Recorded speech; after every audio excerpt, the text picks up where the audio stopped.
is Pakistan in all of this? Because Asim Munir का जो lunch हुआ ट्रम्प से, एंड ट्विटर पे और हर जगह पर है कि पाकिस्तान हैज बैकस्टैब्ड ईरान, इन्होंने अपना एयर स्पेस दिया। पाकिस्तान के एक पोर्टल ने कह दिया कि इंडिया ने अपना एयर स्पेस दिया, और हम लोग उसको फैक्ट चेक भी करने लग गए कुछ टाइम बाद, आई थिंक 15-20 घंटे बाद। कोई मैप देखो, अगर कोई मैप देखेगा, ईरान और हिंदुस्तान का कोई बॉर्डर ही नहीं है, तो हम क्या उनको मदद कर सकते हैं, ये तो समझ में नहीं आ रहा है। ठीक है, नंबर 1।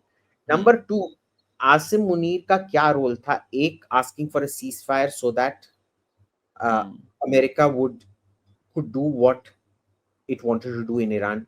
दूसरा क्या था कि इमरजेंसी प्रोविजनिंग के लिए, क्योंकि आप जब भी एक अटैक प्लान करोगे, एक इमरजेंसी डाइवर्जन एयरबेस हर दिशा में आपको चाहिए ही चाहिए, रिस्क रिडक्शन के लिए। कुछ भी हो गया तो ईरान में बिना लैंड किए आप उस इमरजेंसी एयरबेस में जाके लैंड करोगे। वो था। तीसरा, ऑलमोस्ट सर्टेनली उधर से कोई ना कोई रिफ्यूएलिंग हुआ है।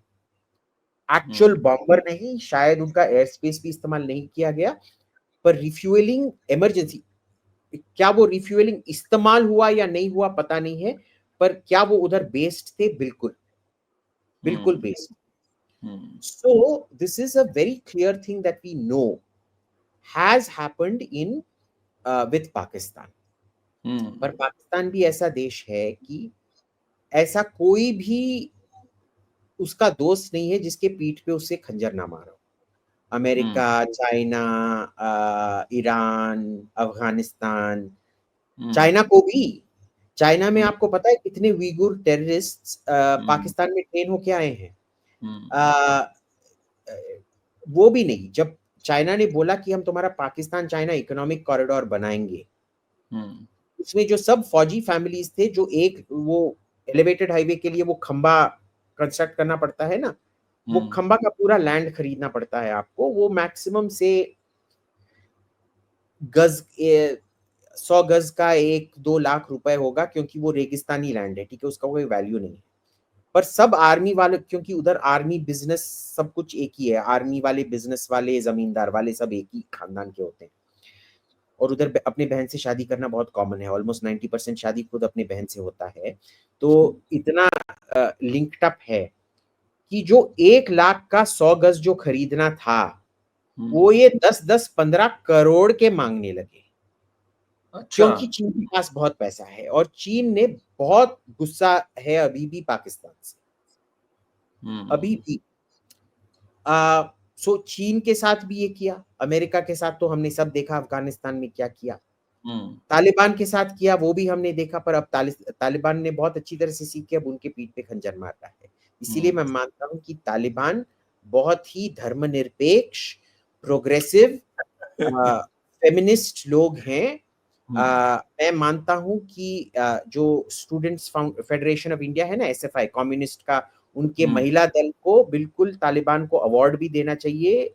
महिला आरक्षण पुरस्कार ऐसे कुछ देना चाहिए उनको। बहुत बहुत अच्छे लोग हैं तालिबान। उनसे अच्छे लोग मैं मिला ही नहीं हूँ, उनसे प्रोग्रेसिव लोग मैं मिला नहीं हूँ। उनसे ज्यादा फेमिनिस्ट और सेक्युलर धर्मनिरपेक्ष लोग, धर्मनिरपेक्ष माने तालिबान, तालिबान माने धर्मनिरपेक्ष। बिल्कुल बिल्कुल ऐसे लोग हैं।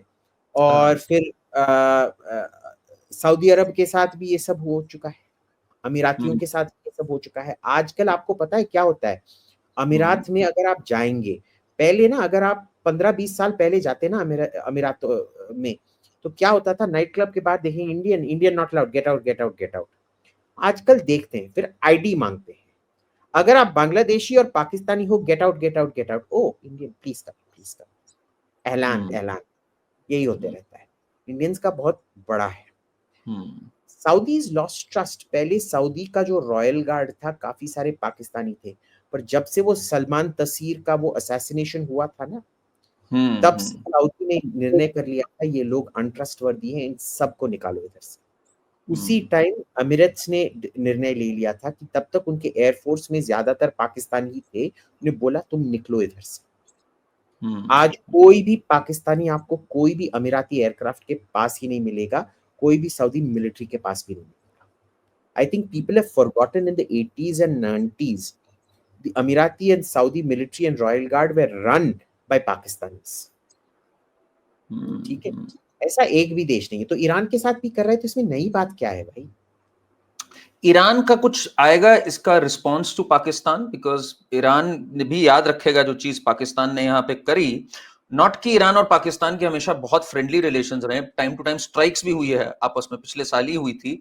तो डज दिस ब्रिंग पाकिस्तान, जैसे पाकिस्तान खूब झेला, जो so called war on terror थी उसमें कोलैटरल डैमेज पाकिस्तान का अनबिलीवेबल हुआ, तहरीके बिल्कुल। तालिबान पाकिस्तान भी बना, सब कुछ बना। तो you think Pakistan is again dragged into all of this, एक मडहोल में फिर ड्रैग हो रहा है पाकिस्तान, आप देखते हैं? देखिए, वो ऑलरेडी मडहोल में हैं, वो जितना अपने आप को निकालने की कोशिश कर रहे हैं, कोशिश ही हम्म, कर रहे हैं, ज़्यादा निकल नहीं पाएँगे। पर देखिए, हम्म, मिडल ईस्टर्न पॉलिटिक्स जो है ना, बहुत लोग उधर ऐसे दल बदलते हैं जैसे नीतीश कुमार जी अपने अलायंस बदलते हैं, वैसे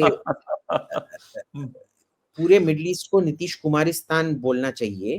देखिए गुब्बारे भी एक्चुअली छूट गए जब आपने नीतीश जी का हाँ, नाम लिया, तो क्या जलवा है उनका यहाँ पे भी। एक्चुअली मैं ये बोलूँगा कि मिडल ईस्ट में नीतीश कुमार भी थोड़ा शर्मा जाएँगे। हम्म। वो नीतीश कुमार जी से भी ज़्यादा दल पलटते हैं। हाँ, तो आप देख लीजिए, जब ये पूरा सीरिया में जो सिविल वॉर था, क्या हाँ, आंतरिक युद्ध था। हाँ, हाँ, सिविल वॉर को क्या कहते हैं हिंदी में? आंतरिक युद्ध ही होगा, आप आगे बढ़िए आप। तो हाँ। आंतरिक युद्ध, हाँ, आंतरिक युद्ध जो था, हम्म। पहले सऊदी अरेबिया टर्की को सपोर्ट कर रहा था, आइसिस हाँ। अल-कायदा को सपोर्ट कर रहा था। फिर पूरा 180 डिग्री टर्न कर गया। हम्म। ठीक है? आप अरब कोल्ड वॉर जो 60s और 70s में हुआ उसके बारे में पढ़िए। हर साल ये लोग पलटते थे, फिर से पलटते थे, फिर से पलटते थे, फिर से पलटते थे, फिर से पलटते थे। ये ऐसे ही होते रहता है, इसका कोई तो जो नया नया पढ़ना स्टार्ट करता है ना जियो पॉलिटिक्स, जब मैंने भी पढ़ना स्टार्ट किया, मैंने अपने बाल नोचने स्टार्ट कर दिए। मैंने कहा भाई ये दोनों साथ थे, अब ये दोनों अलग हो गए। फिर मैंने कहा यार आस्क द एक्सपर्ट, इस पे मेरे नहीं नो, समझ नो, आ रहा है ये इतना। Impossible for us, even for us to track. इसलिए मेरे बाल, इसलिए आपके बाल अभी भी हैं, मेरे बाल नहीं है। ठीक है ना? सो हाँ, maybe Pakistan and Iran will become friends again. There is no permanent hmm, enemies in the Middle East. ठीक है? कोई हम्म, परमानेंट दुश्मन नहीं होता है उस एरिया में। हम्म, देखते हैं क्या होता है।